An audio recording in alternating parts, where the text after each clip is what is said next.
तो जैसा कि हम लोग कल का वीडियो में देख चुके हैं, कॉस्ट क्या होता है, कॉस्टिंग क्या होता है, ऑब्जेक्टिव ऑफ कॉस्ट अकाउंटिंग क्या होता है, और तो और टाइप ऑफ कॉस्ट देख चुके हैं, अपॉर्चुनिटी कॉस्ट देखे, शंक कॉस्ट देखे, इतना सब हम लोग देख चुके हैं। अगर आप लोगों को वो वीडियो चाहिए तो आप मेरे यूट्यूब चैनल पर जा सकते हैं, वहां पे वीडियो अपलोड किया हुआ है। ठीक है, आज का वीडियो पूरा देखना, धमाकेदार वीडियो होने वाला है। पूरा का पूरा आज हम लोग इंट्रोडक्शन खत्म कर देंगे। ठीक है, तो हम लोग आज का वीडियो स्टार्ट करते हैं। हेलो एवरीवन, सो आज हम लोग स्टार्ट कर रहे हैं कॉस्ट ऑब्जेक्ट से। क्या स्टार्ट कर रहे हैं? Cost object. सबसे पहला टॉपिक आज का है कॉस्ट ऑब्जेक्ट। क्या होता है ये कॉस्ट ऑब्जेक्ट? कुछ भी एनीथिंग जिसके लिए हम लोग को अलग से कॉस्ट निकालना पड़े, कॉस्टिंग करना पड़े, दैट इज कॉस्ट ऑब्जेक्ट। जैसे प्रोडक्ट, हम लोग अगर कोई प्रोडक्ट प्रोड्यूस कर रहे हैं उसके लिए कॉस्टिंग अलग होगा, उसका कॉस्टिंग अलग होगा। उसके बाद अगर हम लोग कोई सर्विस प्रोवाइड कर रहे हैं उसका कॉस्टिंग हम प्रोडक्ट के जैसा कॉस्टिंग नहीं कर सकते, उसके लिए अलग कॉस्ट कर निकालना होगा, अलग से कॉस्टिंग करना होगा। ये कॉस्ट ऑब्जेक्ट, ये अलग है कॉस्ट ऑब्जेक्ट है। प्रोडक्ट एक अलग कॉस्ट ऑब्जेक्ट है। एक प्रोजेक्ट है, मेरे को एक डैम बनाने का प्रोजेक्ट मिला, हमको एक डैम बनाने का प्रोजेक्ट मिला या फिर एक ब्रिज बनाने का प्रोजेक्ट मिला, तो उसका कॉस्टिंग हम प्रोडक्ट के जैसा नहीं कर सकते हैं, उसका कॉस्टिंग हम सर्विस के जैसा नहीं कर सकते, उसका कॉस्टिंग मेरे को अलग से करना पड़ेगा।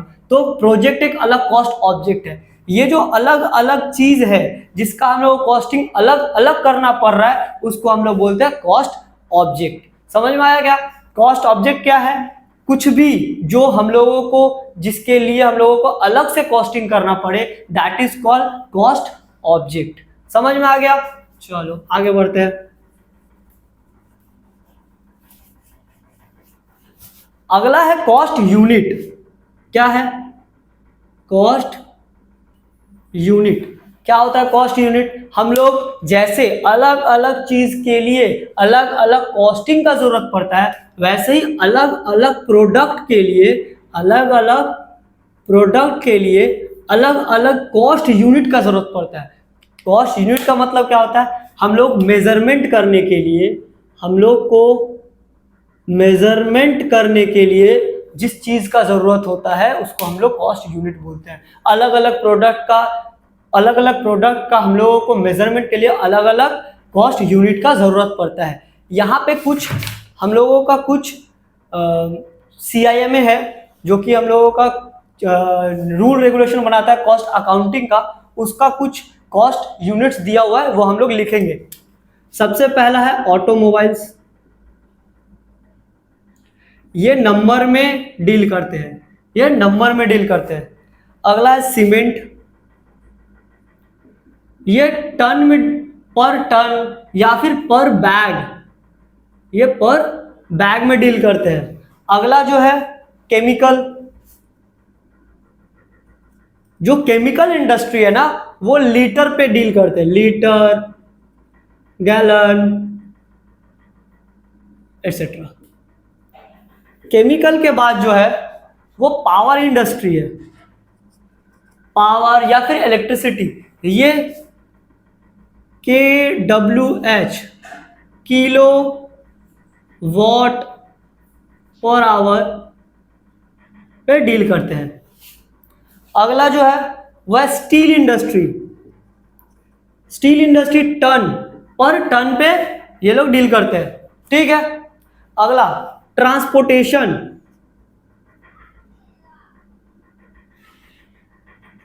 हम लोग जब गाड़ी में जाते हैं, हम लोग बस में जाते हैं, ट्रेन में जाते हैं, उस पे कैसे होता है?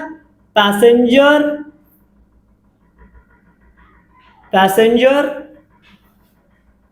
किलोमीटर, पर पैसेंजर कितना किलोमीटर जा रहा है उस हिसाब से हम लोग ट्रांसपोर्टेशन का कॉस्ट यूनिट डिसाइड करते हैं। फिर आता है ब्रिक मेकिंग, ईटा, 1000 ब्रिक, हम लोग जो ईटा बनता है वो हर 1000 ब्रिक का कॉस्ट, हर कॉस्ट यूनिट जो होता है 1000 ब्रिक पे निकलता है। हम लोग अगर ईटा लेने जाते हैं ना तो हम लोगों को दाम हर 1000 ब्रिक का बताया जाएगा, एक ब्रिक का दाम जनरली नहीं बताया जाता है, ठीक है। वैसे ही कोल माइनिंग में टन में आता है। इंजीनियरिंग, अगर कोई इंजीनियरिंग का काम कर रहा है तो वो पर प्रोजेक्ट पे पैसा चार्ज करते हैं, वो पर प्रोजेक्ट पे पैसा चार्ज करते हैं। फिर होटल में अगर हम लोग जाते हैं, किसी होटल में जाते हैं, होटल में जाते हैं तो पर रूम, या फिर हम लोग अगर खाने जाते हैं तो पर मील चार्ज होता है। फिर हम लोगों का एजुकेशन सेक्टर पे है, कोर्स के हिसाब से पैसा चार्ज होता है। अगला क्या है, हॉस्पिटल, पर बेड, पर बेड डे, या फिर पर पेशेंट डे होता है।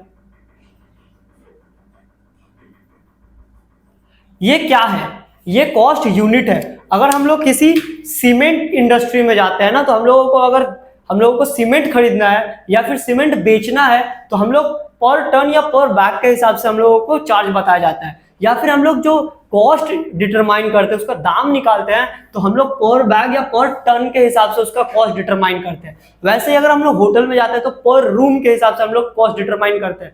या फिर अगर हम लोग किसी होटल में हम लोग गए, हम लोग होटल में जाने के बाद अगर पूछे कि क्या चार्जेस है तो वो पर रूम के हिसाब से चार्ज बताएगा, या फिर पर मील के हिसाब से चार्ज बताएगा।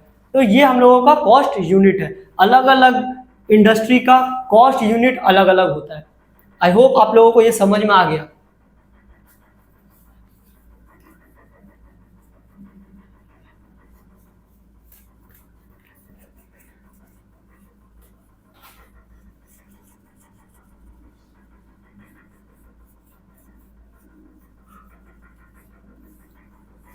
अगला होता है कॉस्ट सेंटर। अगला क्या होता है, कॉस्ट सेंटर।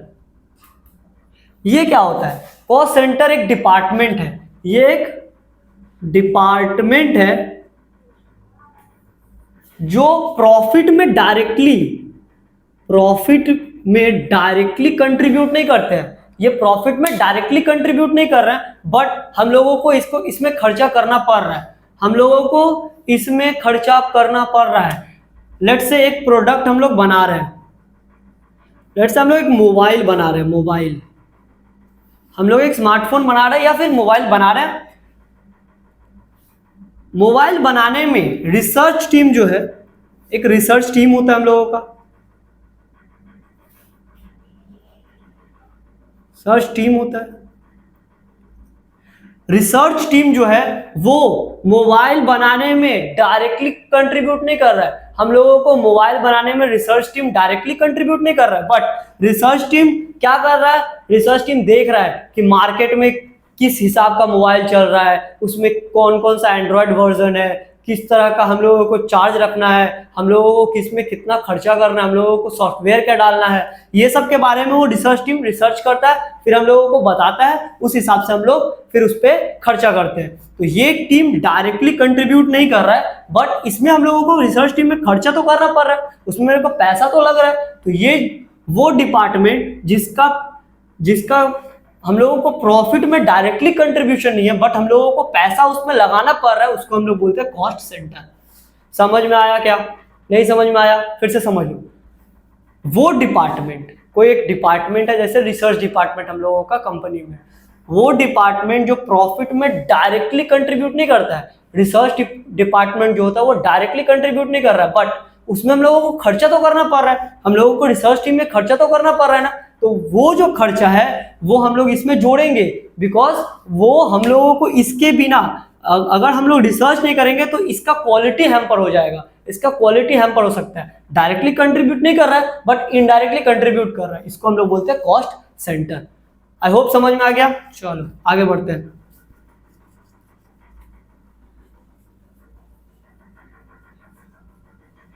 तो आज के क्लास में हम लोगों ने क्या क्या समझा, कॉस्ट ऑब्जेक्ट, कॉस्ट यूनिट और कॉस्ट क्या, कॉस्ट सेंटर। ठीक है, चलो आगे बढ़ते हैं। अब हम लोग देखते हैं कॉस्टिंग का मेथड्स। Methods of costing.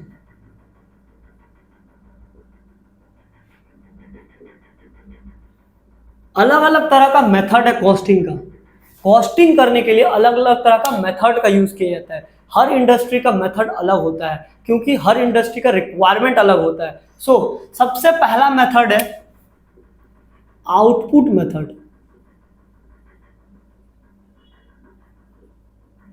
सबसे पहला मेथड है आउटपुट मेथड। आउटपुट मेथड क्या होता है? जब कोई कंपनी या फिर कोई इंडस्ट्री एक ही तरह का सामान बना रहा है, जैसे कि cold drink company. Cold drink का कंपनी जो होता है वो एक ही तरह का कोल्ड ड्रिंक बने, कोल्ड ड्रिंक एक बोतल में बना के वो लोग 1000 पीस, 1 लाख पीस या फिर 10 लाख पीस एक साथ बना रहा है, तो वो लोगों का कॉस्टिंग क्या होगा? आउटपुट मेथड से निकलेगा। वो लोगों का पूरा एक हम लोग कॉस्ट शीट बनाएंगे, कॉस्ट निकालेंगे, कॉस्ट निकालने के बाद 1 लाख प्रोडक्ट में डिवाइड कर देंगे, हर हर प्रोडक्ट का मेरे पास दाम निकल जाएगा। That is called output method. एक प्रोडक्ट है, एक ही प्रोडक्ट के हिसाब से उसका कॉस्टिंग हो रहा है। दूसरा होता है जॉब कॉस्टिंग मेथड। ये क्या होता है? जॉब कॉस्टिंग क्या होता है? जॉब कॉस्टिंग बोलते हैं जब कोई कस्टमर हमारे पास आता है और बोलता है मेरे को प्रोडक्ट में ये स्पेसिफिकेशन देके जाता है कि हमको ये चाहिए, तो उसका जो कॉस्ट होगा उसको हम लोगों को अलग से निकालना होगा। उसका कॉस्ट हम लोगों को अलग से निकालना होगा। तो पर जॉब मतलब कस्टमर आया, मेरे को बोला ये मेरे को चाहिए, तो अगर मेरे को कोई प्रोडक्ट में स्पेसिफिकेशन दे रहा है कि भैया मेरे को इस प्रोडक्ट में ये चीज चाहिए, देन वो एक जॉब हो गया मेरे लिए, अलग से काम कर रहा है, उसका कॉस्टिंग अलग से निकालेंगे। इसको हम लोग बोलेंगे जॉब कॉस्टिंग मेथड। तीसरा होता है बैच कॉस्टिंग।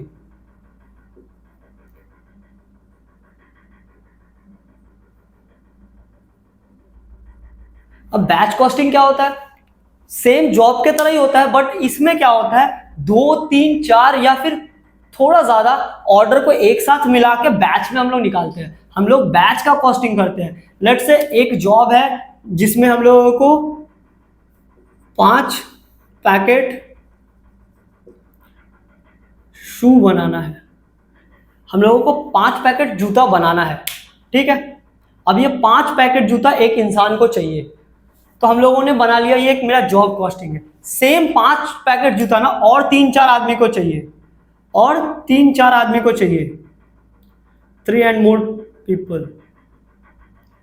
अब ये जो 3 4 है ना, सबका कॉस्टिंग हम लोग एक साथ करेंगे, सबका जॉब कॉस्टिंग एक साथ करेंगे। जब जॉब कॉस्टिंग एक साथ 3 4 जन का करते हैं उसको हम लोग बैच कॉस्टिंग बोलते हैं। मतलब ये बैच में निकलता है, एक बैच का सामान निकलता है, एक बैच में इतना सामान निकल रहा है, that is called batch costing. उसका कॉस्टिंग थोड़ा सा डिफरेंट होता है जॉब कॉस्टिंग से।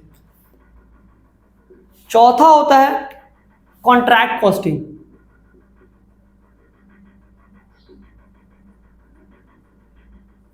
ये क्या होता है कॉन्ट्रैक्ट कॉस्टिंग? जब हम लोगों को कोई भी कॉन्ट्रैक्ट मिलता है, एक कॉन्ट्रैक्ट के बेसिस पे हम लोग काम करते हैं। लेट से हम लोगों को एक बिल्डिंग बनाना है, एक बिल्डिंग बनाना है, या फिर हम लोगों को एक डैम बनाना है, या फिर रोड बनाना है। ये सब बनाने के लिए मेरे को एक कॉन्ट्रैक्ट दिया जाता है कि भैया ये तुमको यहां से यहां तक काम करना है, ये बिल्डिंग को तैयार करना है, इसमें इतना कितना खर्चा होगा बताओ, इसमें कितना खर्चा होगा बताओ। तो ये कॉन्ट्रैक्ट कॉस्टिंग है, इसमें बहुत कुछ आता है। हम लोगों को इसमें मेरा जो एसेट यूज होगा, मेरा मैन पावर यूज होगा, मेरा बहुत कुछ यूज होगा, तो हम लोग इसका सबका खर्चा एक कॉन्ट्रैक्ट का निकालेंगे, देन उसको हम लोग बताएंगे। वो कॉन्ट्रैक्ट कॉस्टिंग में होगा कि एक कॉन्ट्रैक्ट का कितना कॉस्ट आ रहा है, that is called contract costing. अगला है प्रोसेस कॉस्टिंग। अगला है प्रोसेस कॉस्टिंग। अगला क्या है? Process costing. प्रोसेस कॉस्टिंग क्या होता है?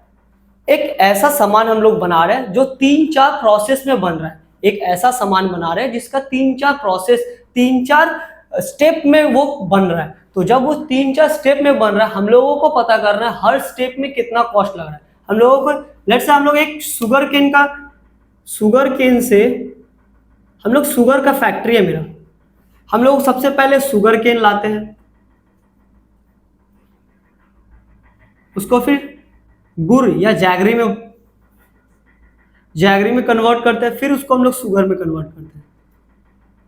तो ये जो तीन चार 1 2 3 तीन स्टेप में बन रहा है ना, ये प्रोसेस 1 होगा, इसका अपना एक कॉस्ट होगा, फिर प्रोसेस 2 प्रोसेस 3 सबका अलग अलग कॉस्ट निकलेगा। तो ये जो जब कोई भी चीज हम लोगों का प्रोसेस में बनता है उसका हम लोगों को अलग अलग कॉस्ट निकालना पड़ता है, इसको हम लोग प्रोसेस कॉस्टिंग के थ्रू से हम लोग निकालते हैं, या इसको हम लोग बोलते हैं प्रोसेस कॉस्टिंग। ठीक है, चलो आगे छठा ऑपरेटिंग कॉस्टिंग। क्या है ऑपरेटिंग कॉस्टिंग? जब कोई सामान को या फिर कोई चीज को हम लोगों को कंटिन्यूसली चलाना है, जैसे हम लोग एक बस चला रहे हैं, बस को ऑपरेट कर रहे हैं, तो बस को ऑपरेट करने में कितना का खर्चा हो रहा है, पूरा का पूरा खर्चा हम लोगों का कंटिन्यूसली रेंट, हम लोगों को उसका पेट्रोल का चार्ज देना होगा, मोबिल का चार्ज देना होगा, हम लोगों को ड्राइवर का पैसा देना होगा, कंडक्टर का पैसा देना होगा, डेली पैसेंजर चढ़ेगा, डेली पैसेंजर उतरेगा, ये सब काम जो हो रहा है इसको हम लोग ऑपरेटिंग कॉस्टिंग के थ्रू निकालते हैं, क्योंकि इसमें अलग से कॉस्टिंग करना पड़ता है, इसमें हम लोग इस पांचों में से नहीं निकाल सकते उसका कॉस्टिंग, इसके लिए हम लोगों को अलग से कॉस्टिंग करना होगा। जैसे कि हम लोग एक लेट से हम लोग गाड़ी चलाते हैं, हम लोगों का एक टूरिस्ट कंपनी है, तो टूरिस्ट कंपनी जो है ना, उसमें हम लोगों का ड्राइवर का चार्जेस देना होता है, हम लोगों को पेट्रोल का खर्चा होता है, हम लोगों को गाइड का खर्चा होता है, इतना कुछ का खर्चा ना हम लोग इसमें नहीं निकाल सकते, इसके लिए हम लोगों को अलग से अलग टाइप का कॉस्टिंग करना पड़ता है, वो कॉस्टिंग हम लोगों का ऑपरेटिंग कॉस्टिंग में हम लोग करेंगे। ठीक है, अगला आते हैं 7 नंबर जो है वो मल्टीपल कॉस्टिंग।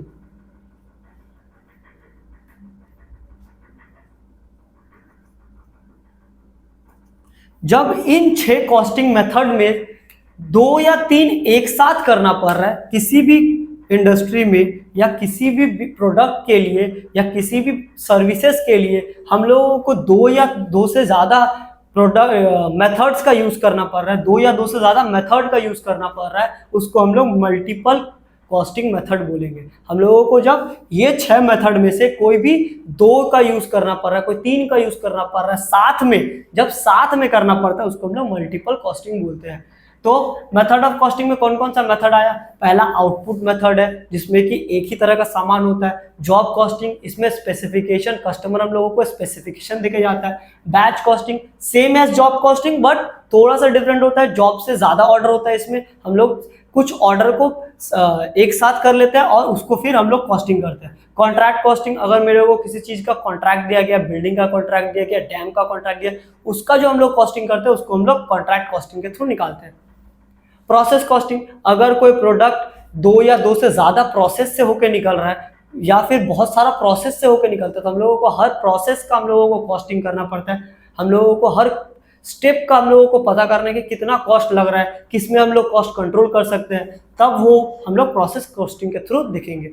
अगला ऑपरेटिंग कॉस्टिंग, अगर हम लोगों को कंटिन्यूसली कोई काम किए जा रहे हैं और वो काम में हम लोगों को कितना कॉस्टिंग हो रहा है, जैसे कि हम लोग एक बस चला रहे हैं, बस चलाने में मेरे को डेली का पेट्रोल खर्चा हो रहा है, मेरे को ड्राइवर का चार्जेस देना पड़ रहा है, ये सब जो खर्चा होता है इसका कॉस्टिंग ऑपरेटिंग कॉस्टिंग के थ्रू निकालते हैं। मल्टीपल कॉस्टिंग, 2 या 2 से ज्यादा मेथड जब यूज होता है उसको हम लोग मल्टीपल कॉस्टिंग बोलते हैं। हम लोग देखेंगे टेक्निक ऑफ कॉस्टिंग। कॉस्टिंग करने का कुछ अलग अलग तरह का टेक्निक्स होता है। सबसे पहला जो टेक्निक्स है वो है यूनिफॉर्म कॉस्टिंग। क्या होता है यूनिफॉर्म कॉस्टिंग? जब एक इंडस्ट्री में जितना भी फॉर्म होता है सब आपस में मिलकर ये डिसाइड करते हैं कि हम लोगों को कॉस्टिंग कैसे करना है, हम लोगों को किस तरह से कॉस्टिंग करना है, हम लोगों का टर्मिनोलॉजी क्या होगा, सब एक तरह का कॉस्टिंग करते हैं ना। एक इंडस्ट्री में जब सब फॉर्म, जितने तरह के फॉर्म्स होते हैं, लेट्स से एक शुगर इंडस्ट्री है, तो शुगर इंडस्ट्री में जितने तरह के फॉर्म है फर्म नंबर 1, फर्म नंबर 2, जितने तरह के कंपनीज है, सब क्या करते हैं, आपस में डिसाइड करते हैं कि सबका जो कॉस्टिंग करने का तरीका होगा वो सेम होगा, सबका जो कॉस्टिंग करने का टेक्निक्स होगा वो सेम होगा। उस टेक्निक को या फिर उस तरह के कॉस्टिंग को हम लोग यूनिफॉर्म कॉस्टिंग बोलते हैं। जब एक इंडस्ट्री, पूरा का पूरा इंडस्ट्री में जितना फॉर्म्स होता है, या फिर उस इंडस्ट्री के कुछ 10-15 फॉर्म मिलके भी अगर ये डिसाइड करते हैं कि भैया हम लोग कॉस्टिंग जो है ना इस तरह से ही करेंगे, तो वो हम लोग को यूनिफॉर्म कॉस्टिंग बोलते हैं उसको हम लोग, ठीक है।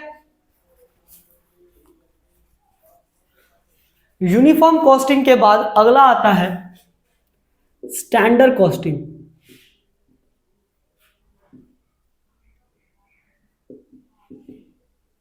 क्या होता है स्टैंडर्ड कॉस्टिंग? जब हम लोग एक प्रोडक्ट के लिए एक स्टैंडर्ड सेट करते हैं। लेट्स से हम लोग बोले कि हम लोगों को एक बिल्डिंग बनाना है, बिल्डिंग तैयार करना है। अब बिल्डिंग को तैयार करने में ना हम लोग ये देखे कि मेरा 1.5 लाख का खर्चा आने वाला है। ये हम लोग स्टैंडर्ड तय कर लिए कि मेरा 1.5 लाख का खर्चा आएगा। लेट्स से ना बिल्डिंग को बनाने में 1.5 लाख का खर्चा आएगा, बट वो ना आया 1,60,000 का, 10,000 का खर्चा ज्यादा आ गया। तो 10,000 का जो खर्चा ज्यादा आया, 10,000 का जो खर्चा ज्यादा आया वो किस लिए ज्यादा आया? हम लोगों का तो 1,60,000 का ही खर्चा आया, बट हम लोगों ने जो पहले डिसाइड किया था, जो पहले स्टैंडर्ड तय किया था, उससे 10,000 रुपया ज्यादा आया। जो स्टैंडर्ड तय किया उससे 10,000 रुपया ज्यादा आया। ये इस तरह का कॉस्टिंग हम लोग क्यों करते हैं? हम लोग सबसे पहले एक स्टैंडर्ड तय करते हैं, उस हिसाब से हम लोग कॉस्टिंग करते हैं। ये करते क्यों है? क्योंकि हम लोग देखते हैं कि कॉस्ट कंट्रोल हो रहा है कि नहीं, हम लोगों का कॉस्ट कंट्रोल कितना है हम लोगों के पास। हम लोग सब कुछ, और ये वैसे नहीं कैसा रिसर्च किया जाता है, सब कुछ को माइंड में रख के स्टैंडर्ड तय किया जाता है। फिर भी अगर थोड़ा कम थोड़ा ज्यादा हो जाता है तो हम लोग उससे हम लोग पता कर पाते हैं कि हम लोगों का किस तरह का काम चल रहा है, कॉस्ट कंट्रोल क्या है।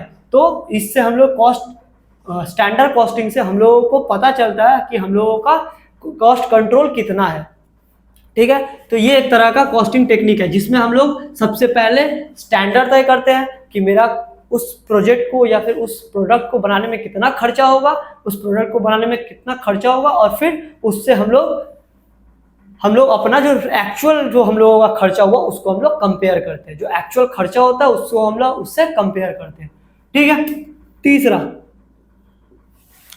तीसरा है हिस्टोरिकल कॉस्टिंग।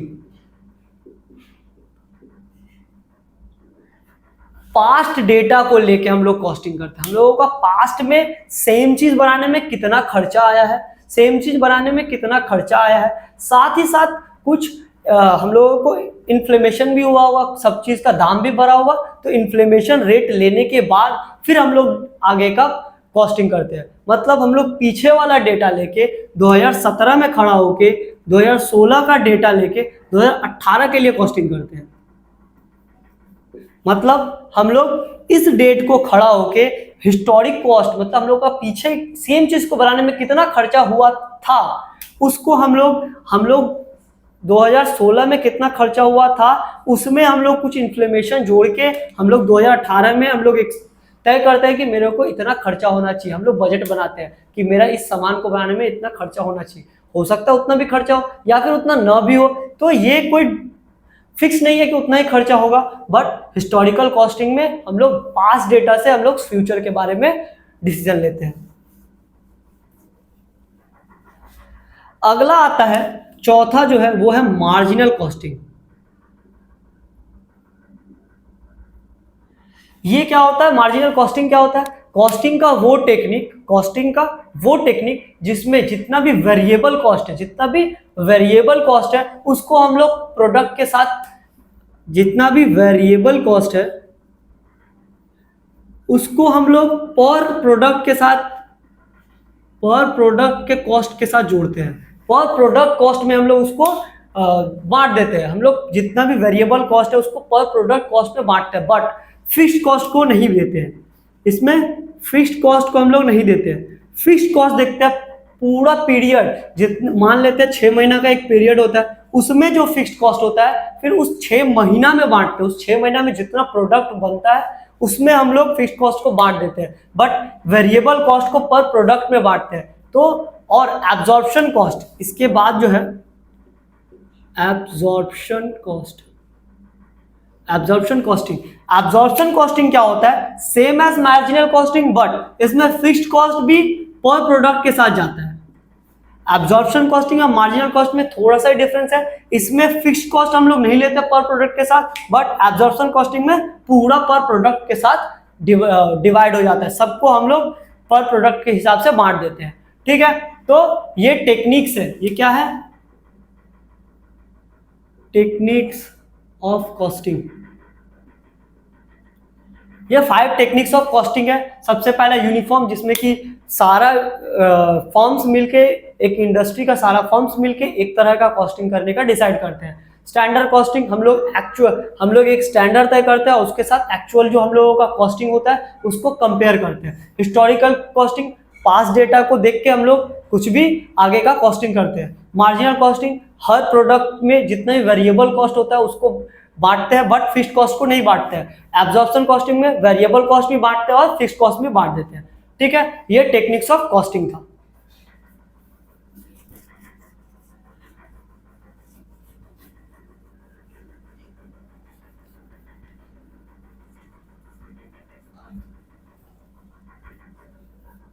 चलो अगला, अब आते हैं हम लोग कॉस्ट अकाउंटिंग सिस्टम पे।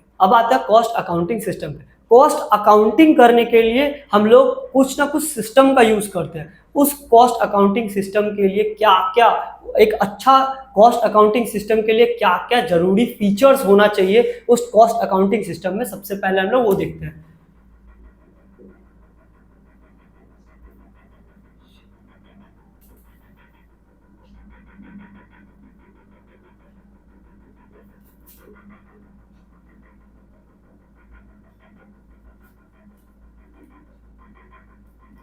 Essential of good cost accounting system।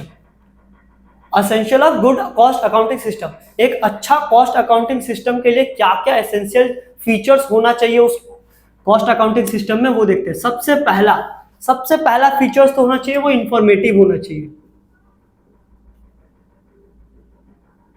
और तो और सिंपल होना चाहिए। मतलब एक अच्छा कॉस्ट अकाउंटिंग वही बोल देंगे, एक अच्छा कॉस्ट अकाउंटिंग सिस्टम उसी को बोलेंगे जो जिस कॉस्ट अकाउंटिंग सिस्टम में से हम लोगों को इंफॉर्मेशन मिले, हम लोगों को आगे डिसीजन मेकिंग के लिए इंफॉर्मेशन मिले, और तो और वो सिंपल हो, सबको जल्दी से जल्दी समझ में आ जाए। दूसरा, एक्यूरेट होना चाहिए एंड ऑथेंटिक होना चाहिए। हम लोगों का जो कॉस्ट अकाउंटिंग सिस्टम है वो एक्यूरेट होना चाहिए, ऑथेंटिक होना चाहिए, उसमें मिलावट नहीं होना चाहिए, उसमें कुछ भी हम लोग नहीं कर सकते हैं। हम लोगों का जो कॉस्ट अकाउंटिंग सिस्टम है उससे जो रिजल्ट निकले वो एक्यूरेट हो, एक्यूरेट ना भी हो तो आसपास हो कुछ। आज हम लोगों को अगर कॉस्टिंग का 10 रुपया, हम लोगों को 10 रुपया में कुछ कॉस्ट पड़ा है, तो उस कॉस्ट अकाउंटिंग सिस्टम से हम लोगों को 9 रुपया 50 पैसा तक आए। हम लोगों का कॉस्ट अकाउंटिंग सिस्टम हम लोगों को 8 रुपया बता रहा है, एक्चुअल में मेरा 10 रुपया खर्चा हो रहा है, तब वो फिर प्रॉब्लम दे सकता है। अगला, तीसरा,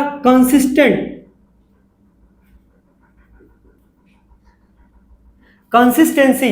हम लोगों का जो कॉस्ट अकाउंटिंग सिस्टम है वो कंसिस्टेंट होना चाहिए। हम लोग कॉस्ट अकाउंटिंग में जो जितना भी हम लोगों ने कॉस्ट अकाउंटिंग स्टैंडर्ड्स का इस्तेमाल किया है, जितना भी हम लोगों को रूल्स रेगुलेशन का इस्तेमाल किया, वो कंसिस्टेंट होना चाहिए, वो हर साल चेंज नहीं होना चाहिए। एक बार जो किया हम लोग वो हर साल मेंटेन करेंगे,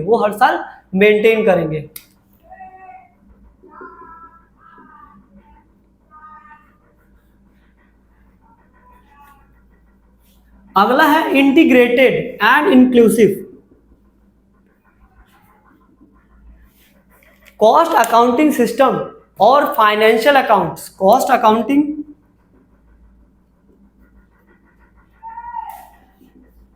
फाइनेंशियल अकाउंटिंग,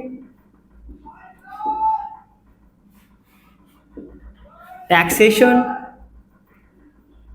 एक्सेट्रा, हम लोग ऐसा कॉस्ट अकाउंटिंग सिस्टम यूज करेंगे जो सबको आपस में मिला के रख सके। जो सबको आपस में मिला के रख सके। Cost accounting, financial accounting, taxation, सबको, मार्केटिंग टीम को, सबको एक साथ एक धागे में पिरो के रखे। ऐसा नहीं है कि कॉस्ट अकाउंटिंग कुछ कर रहा है, फाइनेंशियल अकाउंटिंग कुछ भी हो रहा है, टैक्सेशन में कुछ भी हो रहा है। ऐसा कॉस्ट अकाउंटिंग होना चाहिए जो सबको एक साथ पकड़ के रखे।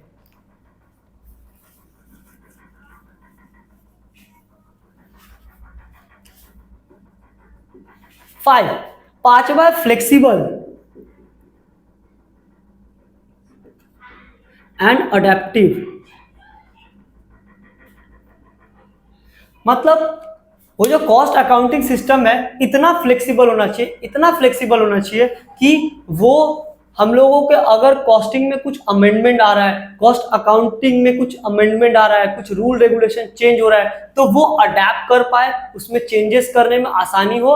हम लोग वैसा कॉस्ट अकाउंटिंग सिस्टम यूज करेंगे कि वो इतना फ्लेक्सिबल होना चाहिए कि हम लोग कुछ भी चेंजेस आए तो वो अडेप्ट कर पाए, वो सब कुछ अडेप्ट कर पाए। Last, trust on the system.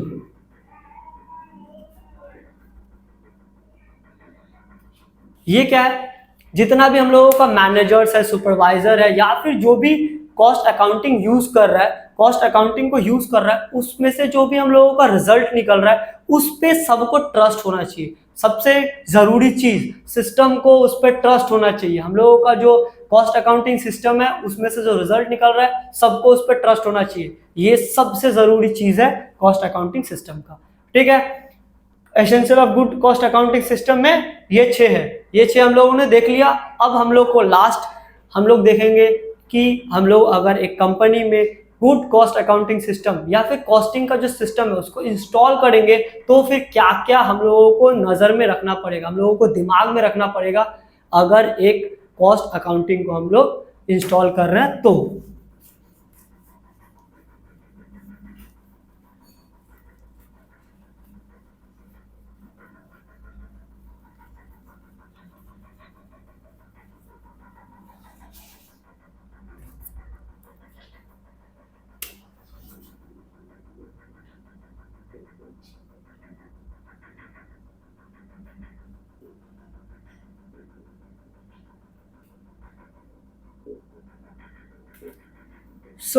हम लोगों को एक कॉस्टिंग सिस्टम को इंस्टॉल करने में दिमाग में क्या क्या रखना पड़ेगा जब भी हम लोगों को एक कॉस्टिंग सिस्टम इंस्टॉल करना है। सबसे पहला, ऑब्जेक्टिव ऑफ द कंपनी। भैया कंपनी का क्या ऑब्जेक्टिव है कॉस्ट सिस्टम यूज करने का, हम लोगों को क्यों हम लोग उसको ले रहे हैं, हम लोग कॉस्ट सिस्टम जो यूज कर रहे हैं क्यों कर रहे हैं, हम लोगों को क्या चाहिए, हम लोगों का मोटिव क्या है, हम लोगों का मोटिव क्या है। हम लोगों को कॉस्ट डिटरमाइन करना है, हम लोगों को सेलिंग प्राइस डिटरमाइन करना है, हम लोगों को कॉस्ट कंट्रोल करना है, हम लोगों को कॉस्ट रिडक्शन करना है। ये सब का हम लोगों को दिमाग में ध्यान रखना पड़ेगा कि उस कंपनी का मोटिव क्या है कॉस्टिंग सिस्टम को इंस्टॉल करने का। ठीक है, दूसरा, नेचर ऑफ बिजनेस।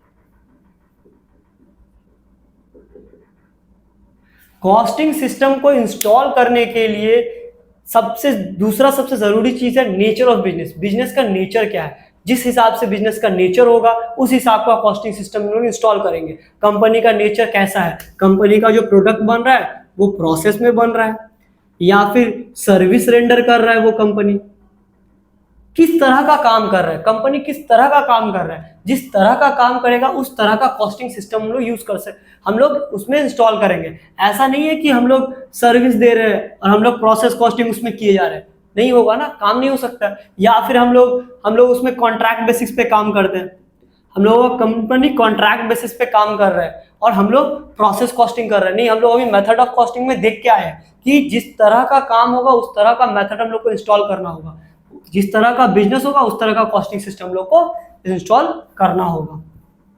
ठीक है, चलो अगला है नोइंग द प्रोडक्ट।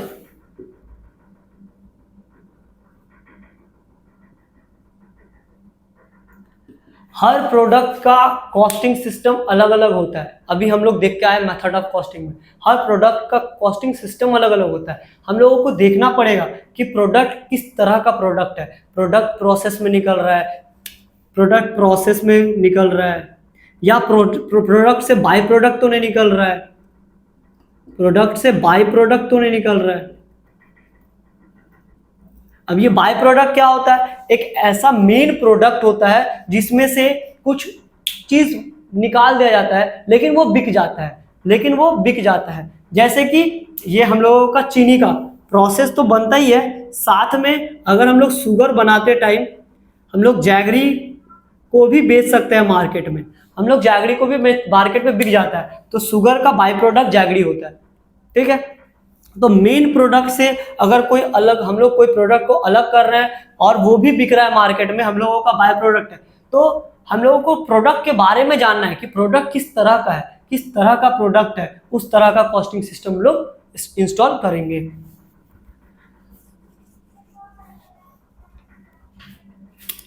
अगला, knowing the production process of product. जैसे कि प्रोडक्ट है, जैसे कि प्रोडक्ट को जानना जरूरी है, वैसे ही हम लोगों को प्रोडक्शन प्रोसेस को जानना जरूरी है। किस तरह का प्रोडक्शन हो रहा है, हम लोगों का डायरेक्ट, हम लोगों का लॉट में प्रोडक्शन हो रहा है और जॉब में प्रोडक्शन हो रहा है, हम लोगों का कॉन्ट्रैक्ट बेसिस पे प्रोडक्शन हो रहा है, हम लोगों का किस तरह का प्रोडक्शन है, हम लोगों को किस तरह का प्रोडक्शन कर रहा है, उस हिसाब से हम लोगों को कॉस्टिंग सिस्टम इंस्टॉल करना होगा। हम लोग जिस तरह का प्रोसेस ऑफ प्रोडक्शन होगा उस तरह का हम लोगों को कॉस्टिंग सिस्टम को इंस्टॉल करना होगा।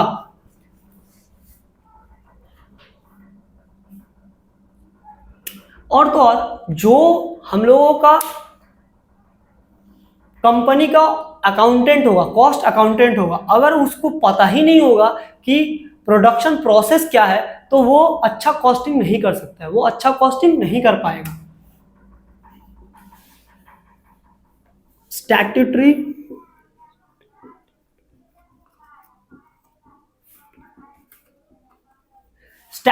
कॉम्प्लायंस हम लोग एंड ऑडिट, हम लोग जो कॉस्टिंग सिस्टम ले रहे हैं उसमें ये भी देखेंगे कि जो रूल रेगुलेशन, हम लोगों का rule regulation costing cost accounting of India, जो हम लोगों का ICMAI है, institute of cost management accountant of India, वो जो रूल रेगुलेशन दे रहे हैं, वो जो रूल रेगुलेशन दे रहे हैं उसके साथ हम लोगों का कॉस्टिंग सिस्टम कंप्लाई कर रहा है कि नहीं, हम लोगों का उसका जो रूल रेगुलेशन उसको फॉलो कर रहा है कि नहीं, उसका ऑडिट हो रहा है कि नहीं, ये सब हम लोग को देखना पड़ेगा। ठीक है। छठा, इंफॉर्मेशन एट्रीब्यूट। इंफॉर्मेशन एट्रीब्यूट्स हम लोग जो कॉस्ट अकाउंटिंग कर रहे हैं उसमें देखेंगे कि हम लोगों का उस कॉस्टिंग से हम लोगों को सारा इंफॉर्मेशन मिल रहा है कि नहीं। जैसे वो कंप्लीट है, होना चाहिए, वो हम लोगों को कंप्लीट होना चाहिए, वो हम लोगों का एक्यूरेट होना चाहिए, वो हम लोगों का रिलेवेंट होना चाहिए। ये सब हम लोग देखेंगे कि ये सब हम लोगों को उस कॉस्टिंग सिस्टम से मिल रहा है कि नहीं। ठीक है, आज का क्लास यहीं तक, हम लोगों का इंट्रोडक्शन चैप्टर पूरा कंप्लीट हो गया है।